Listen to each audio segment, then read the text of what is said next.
Because we're super friends. That's right. We need to have our super friendly banter. They say just before an That's right, awkward yeah. silence. We've said everything we came to say. That's it. The adult beverages are poured. The kids are asleep. Welcome to New Dad Gaming, a show about fatherhood, gaming, and new fathers figuring out their gaming lives. My name is Trevor, and I have a 6-year-old and a 4-year-old. And I'm Jeff. I have an 11-year-old and an 8-year-old. Well, Jeff, the kids done did it. They went too far. Oh, no. They pushed. And there's no video games for the week. Oh, It's out of here. Your bluff. You didn't call your bluff. They're like, nope. That's it, eh? I grabbed the consoles and I threw it out the back door in a fit of rage. None of this. Yeah. Wow, what happened? There's a couple factors. So we've talked the last couple episodes of the reality of the pandemic. Yeah, absolutely. It's rough out there. Yep. There's nowhere to go. They're home way too much because like certain things are closed. We can't take them out anywhere. So it's like there's going to be more screen time. Fine. And certainly I could appreciate with that comes a reliance on that much screen time. Yeah. Okay, like I can always play this much game time. It's like, no, like this is you should not be playing this much gaming, but like there was a pandemic, we had a home renovation going on. So it was like we kind of let it, slide. Yeah. Now we were trying to tuck it in a little bit recently, but they just Well, you give them all that freedom and you try to yank it back? Is that what you're saying? We're trying to pull it back subtly to rein it in. It's like, all right, listen, things are slowly getting back to normal. Let's get this back on track. Yeah. And, oh, Lord, they just had such a bad day. It became the be-all and end-all. Like, everything was resulting in a game. It's like, okay, so if we go outside, can we play another game? If we eat our dinner, can we play a game? If we do our homework, can we play a game? And it's like, it is the first and foremost and be all and end all of all of your thoughts and your ideas. Yeah. Recently. Yeah. And again, I'm telling you, like, I have a guilty hand in this because like that's kind of the mandate we set recently. Yep. But at the same time, we have got to stream it back.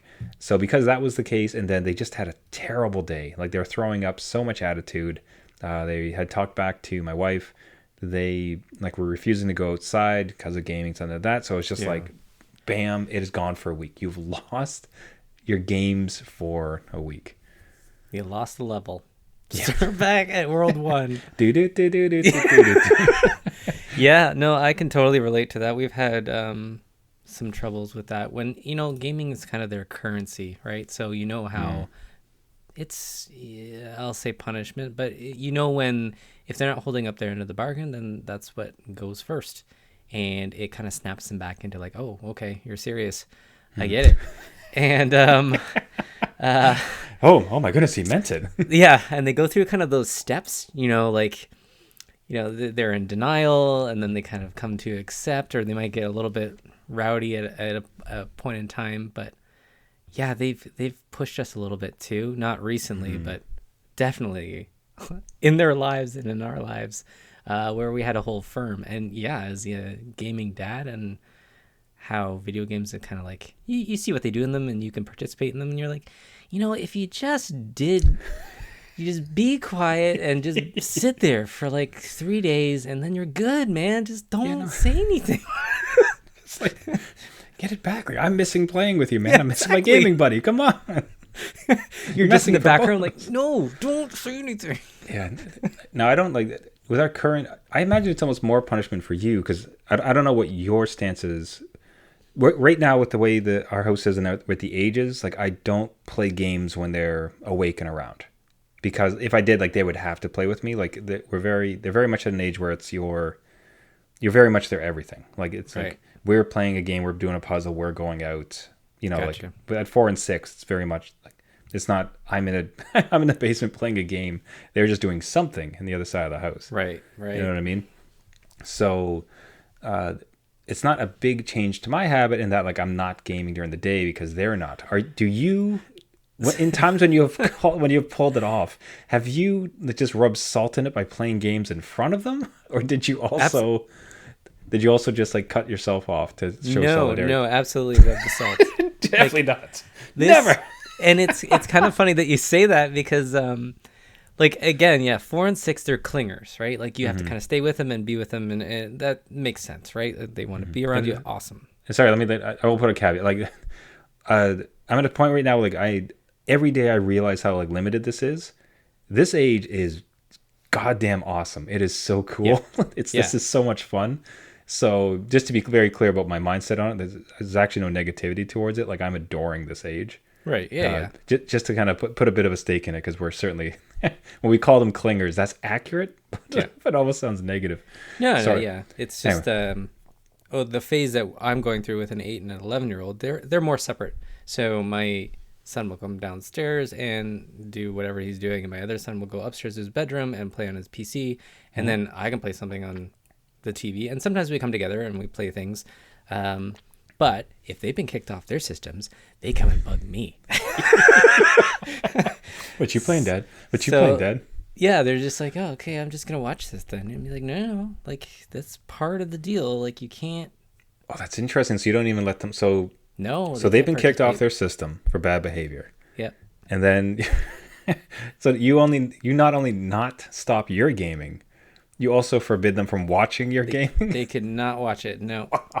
No, because we've tried that, Trevor, and what happens is that they almost like it's almost like their hands are possessed and they go for the controller. Do you know what I mean? Like they're like, I'm gonna go and grab it, or I'm gonna ask you a zillion questions and kind of just, make this kind of annoying for you to game by yourself. But it doesn't work. So we just like, nope. You go outside, you do a craft, you draw something different, and usually it snaps them through it pretty quickly. Because they're so used to the other way. So yeah, it's totally different here just with this age group. It's just a little bit, they have their own little separate being lives, and they go and do their own thing, and then they come back and say, hey, how about you for player 3? So you remember we had that episode where like, I guess I don't game with you anymore. Enjoy that age, even though sometimes it sucks. Yeah, I like that. We had something somewhat similar where they wanted to, their first impulse was to go and watch, like let us go watch our tablet center, like let us watch like TV or something, and they would want to watch like Minecraft videos or like that's like that's what you do. That is just one step removed. No, like that is also off limits. Like no screens. Like for the first part today, it was just like nothing, no TV, no tablets, like nothing. You're definitely off your game. So it's just be bored and figure yourself out. And hold firm. I think there's I do like the outsized benefits to pulling it off. It's not so much like just punish your kids for no reason to get it in, but if you do stand firm and have a limit, I find that for weeks afterwards, when you mention it's like, if you don't stop, I will do X, Y, and Z. Yeah. Like if you continue with this action, there'll be this consequence. Like their memory isn't goldfished yet, so they're like, "Oh, oh, that's right. He said that before, and he did it. Oh and no, he meant it. Oh no, oh no." Yeah. You kind of, and I'll be the first one to admit that I will be the weak link. So if they keep asking me stuff, I'll get the puppy dog eyes and be like, "Okay, well, maybe I don't know. Let's see." So yeah, I have to stand firm. It's on me to do that in our household. So. God, I could imagine that, because it'd be, the kid would come, it's like, oh, I just want to really play a game, and you're like, I'm a gaming dad. I know I always wanted to really play a game. Yeah, I hate being this guy. They'll go right for you. They'll be like, I really wanted to play Player 2 with that new game that you wanted. We could just totally. They're very manipulative. They know how to get to me. They know how to push your buttons. Absolutely. They probably listen to this podcast and they know exactly how to get to me. They know the Jeff cheat code. That's good. Now, you can enter this cheat code on a gaming peripheral I've been looking at recently, and I suppose I kind of need your help talking me out of it, or gaming dad support to go ahead and get it. So here's the thing. I've been on a previous episode, I mentioned I'm playing through Final Fantasy 12. I have a time limit. I have until mid-February till that game goes away. TikTok. So I want to get it done. Yep. So I'm back in it, enjoying it. It's been fantastic. but it's very grindy. There's not a lot of thinking to it. Like to the point of what and enjoyable, like which I kind of like. Like I had the same type of experience with some other like space sims, Yeah. but it's kind of nice to like listen to podcasts and stuff. But instead, I thought would be nice is to be in a different part of the house, or like I'd like to be beside my wife, like in bed or like in the couch or something, just in the proximity. And with Game Pass, there is that mobile gaming. Right. Right, so you can stream it either from your console, particular games, or you can stream it from the cloud. And I have, in the past, connected my Xbox controller to my iPhone to my iPad. But Okay. Wow. I've tried as many angles as possible because I like that the flexibility for gaming. I think is really important for gaming dads because your time is limited, your circumstance is ever changing. Because, okay, the kids are throwing a fuss going to bed tonight. I can't leave the bedroom because I got to be near their door in case something happened. Or they had a nightmare and I want to provide support, so I want to be here and help them. Right? So, flexibility as far as, okay, I'm going to game in this room, I'm going to game over there, and I'm going to continue. Or in this TV, or I'll lift up the console and move it here. Flexibility, I think, for gaming dad is really highly rated, very beneficial. Yeah. And so Game Pass and being able to play on mobile devices, like I've tried to find the right mix of it. But even with, I don't know if you've tried it with PlayStation or even with your Game Pass trials, but like having an iPad on like your lap and then like a controller here, and then you have to connect it with Bluetooth and resync it, which by the way never works properly. Right. Yep. There's just enough steps that it doesn't quite work. So the thought was there's a product made specifically for an iPhone, which I had called the Backbone One. Okay. And it's got like a little charging port, and you just like slam it in. The thing just uses the batteries of your phone, so you don't have to like have extra batteries or even charge it. Do that, bam, it works with Game Pass, so it streams. Okay. And that I could just have. So it's like anytime I'm going to do this like streaming of gaming, or even like some, Apple Arcade style stuff, slam it in, play, away I go. Okay, I support. I don't think I'm going to talk you out of this. Hooray! That's why I like this show. That's why we survived as a podcasting couple, Jeff. Yeah, no, I think that's and that was a good way of putting it, because I think that's something that Nintendo Switch kind of found out, that people want just that flexibility to game anywhere, right? It to a certain point. And I have tried, I think on the PS4, streaming a PS4 game into my iPad with a controller, and the controller is Bluetooth or whatever, so it can reach to wherever the system is. But the problem I found is like, maybe it's something about being like that added disconnect from the screen, whereas the Switch or this backbone peripheral is just, you have more of a handle on the game. You feel like you're more like intimate with the game. And the other way of doing it, I just found that, yeah, you're jumbling everything kind of around. Everything's kind of loose, and it doesn't feel together enough for me to be comfortable lying on the couch or in bed or walking around or whatever, right? So if this is like an easy thing, and it's almost like, isn't it an official peripheral, or did they get like licensing for it? Yeah. So it doesn't have Xbox branding, but this one in particular is right on the Xbox website. Oh, well, mentioned for streaming. Yeah. Dude, like, that's a new dad gaming win, and you need to buy it and then like report on it and let us all know. That's what I came. That's why I come to the show, Jeff. It's just that's right. Just for the support of it all. I'll pump you up. Yep. I think as I said, I'm glad I'm not crazy on it. It felt like what I felt guilty about is it's another peripheral. No, I have an Oculus Quest. I have a iPad. Like I have the emulator, the little tiny emulator system. Yes. Which it's just like all those things to me. It's a slightly different beast. And the emulator thing, by the way, it's so great. Like I've been playing through some Zelda games. Oh yeah. Be able to like boot that thing up and just have no issues in it play. Like, oh, it's excellent. And even for my son too. Like we had to wait an hour, 30 minutes. He finished a soccer practice, and we had to wait for my other son's gymnastics to end. Okay. So we had this like 30 minutes of dead time. And I was like, perfect. Try time to introduce him to some classics. Just like, hey, you want to play this? Yeah, off you went on Donkey Kong. It was great. Yeah. But that's a very different, realm of gaming, the retro gaming. So this one would support the more modern stuff. You know, if you're in the mood for it. That's something. It's just again, I have a Switch. As much as that's really become my kid's console, which I suppose small tangent by the way too. The pseudo problem with it being the kids' consoles that even if I wanted to have some games on there, there's no space. No, yeah. And I have a beefy SD card in there, but ultimately, like, there's just not enough space on that console. So if I want a game, I generally have to delete 2 or 3 of their games, which is not going to fly. Yep. And Yeah, I will add to that just because I have the Nintendo app, so it tells me when things have been downloaded.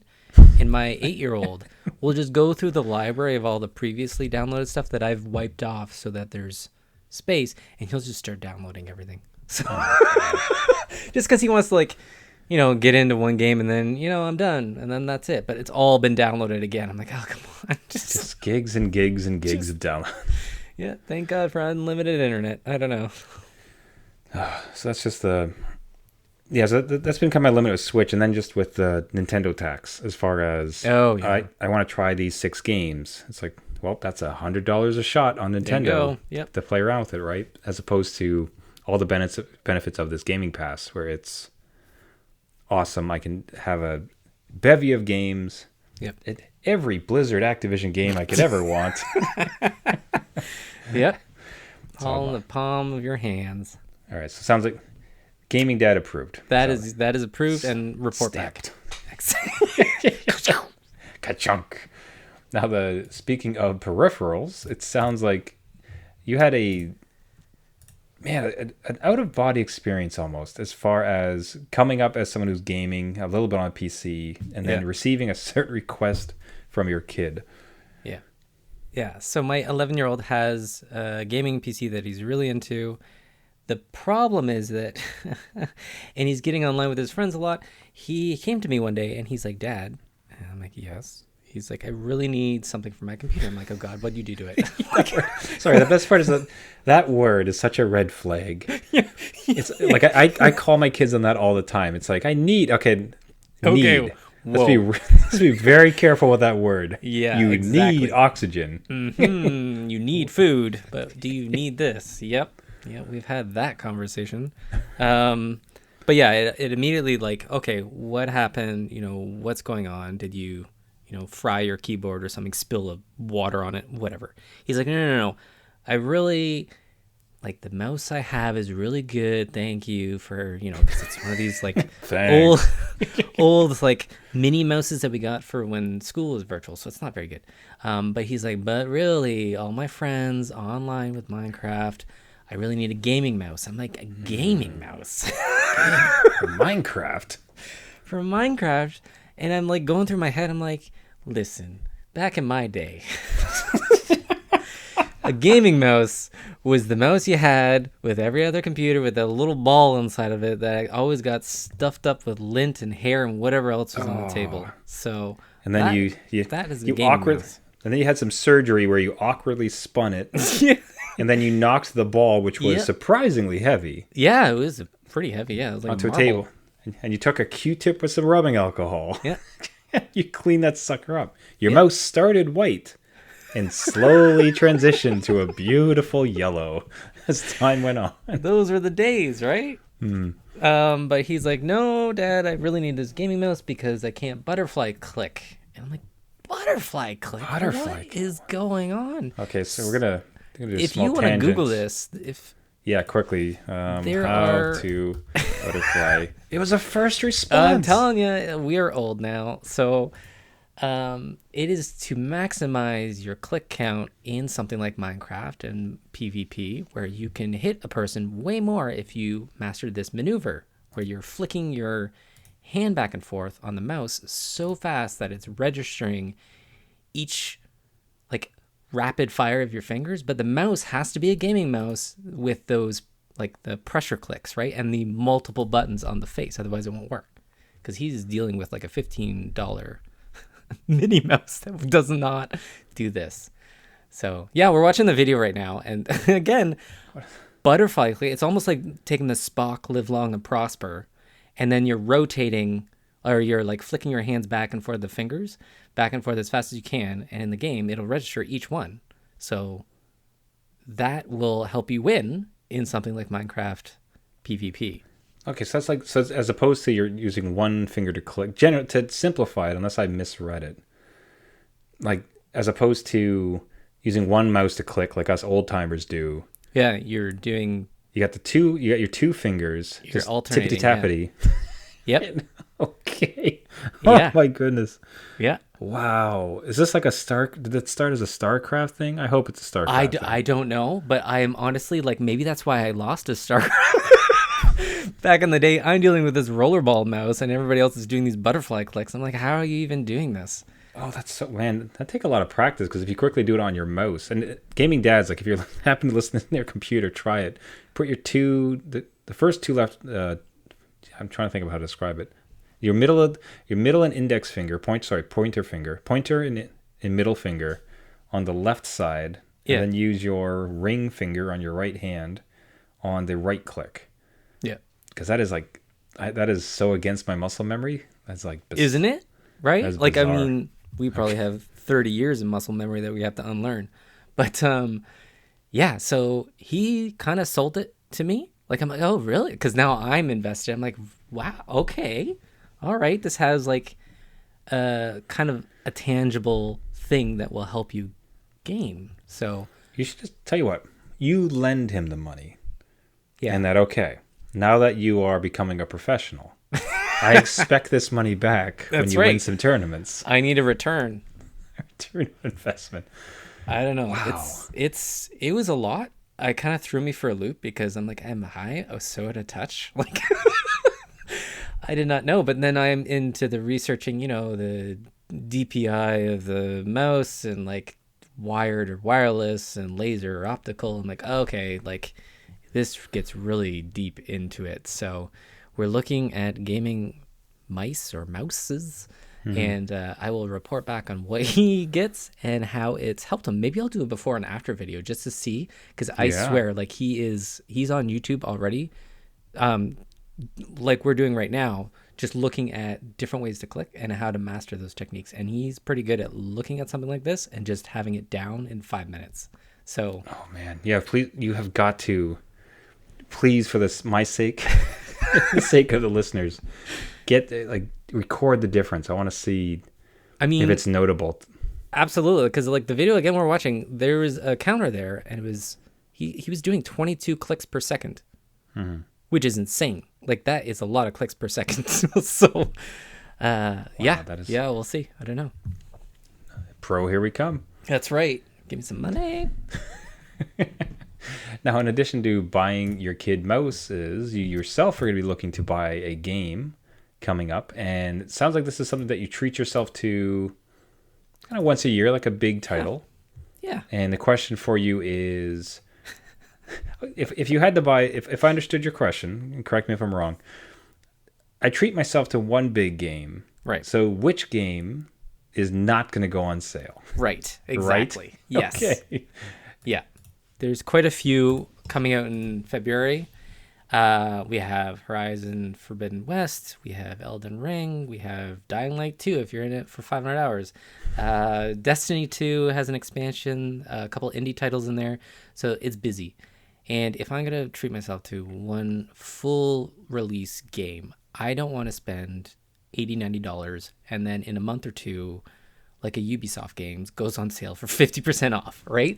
So I want to like put my money where something will hold its value for a long time. Like Elden Ring or Horizon Forbidden West might be about, 6 months before they even see 10, 15% off. So I will buy one of those games knowing that they will hold their value a little bit longer versus some of the other ones, which I think are more prone to half off in almost a couple months. Like I can wait on something like that. That's not a problem, especially with time. We're just can't buy them all anyway, just with the time I have. But if I'm going to brand new game, kind of like that, almost I refer to it as like the Nintendo purchase because it's full price. Like it's never going to go down. One of those two games is what I'm going to go for. But I will like recommend to like new dads out there that are not sure which one to buy, just think about, which one is actually going to go on sale in maybe a month or two, right? And then that way you're saving some money, and really you're not missing out on too much unless you have that FOMO of, the spoilers online or whatever. But, you can always get rid of that. So that is my advice. So have you made a decision yet? Which one you want to purchase? I have not. Because some of them have like pre-order bonuses too. I'm like, oh man, I have to make the decision soon because these are coming out. So I have not made one yet, but I'm leaning towards Horizon because it is one of those I've really enjoyed, and I know what's there. Whereas some of the other ones, it would be jumping in kind of to a new experience that I'm not sure if I like or not. So Horizon is one I'm leaning on. Yeah, that one was just so good. It'd be hard to. For the kids sure can play that one. The kids can play that one. All right. Well, that's right? just. I think I sold it to myself right now. Yeah, I think you just answered the question Robot dinosaurs. I mean, they can play that. They were playing the original, so a little bit difficult for them, but they can get a handle on it. Yeah, it's such funny calculus that we run through, right? As gaming dads, where it's just, it's bad enough when your kids want it. It's like, oh, I want this game. And you're like, if I hold you off for 3 months, I'm pretty sure it'll be 50% off. Yeah. But then you yourself, when it comes time to finally pay, the full price purchase, it still feels a bit foreign sometimes. Yes, absolutely. Because coming up, it was all about EB Games. It was all about Play It Again. Not Play It Again. What was the other? Microplay. Microplay, thank you. Microplay, yeah. Right? Like my entire gaming life up until post-college was always used games. I don't think I bought a single new one.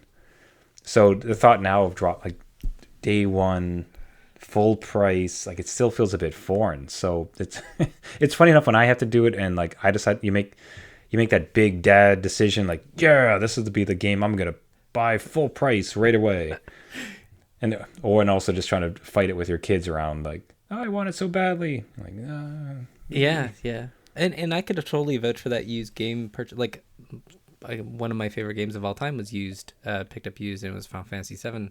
I got that like from it had a cracked jewel case from a friend, and he bought it at like Blockbuster, because those were like gold mines for used games, because they would rent them out however many times, and then they would have that shelf of like the ones that like lost the cases, or like that game was kind of like going away to make space for a new one, and they would have that whole shelf of just used games that you could go in and be like, yeah, I'll pay 75% less for something with a Blockbuster case on it and like no case, do you know what I mean? Or like a sticker that's like over the character art or something. So the Blockbuster. Yeah, the best is when they just didn't have art and it was just a Blockbuster case. Yeah. It was like crudely written by some 16-year-old who didn't want to be working there that day. Yeah. Final Fantasy.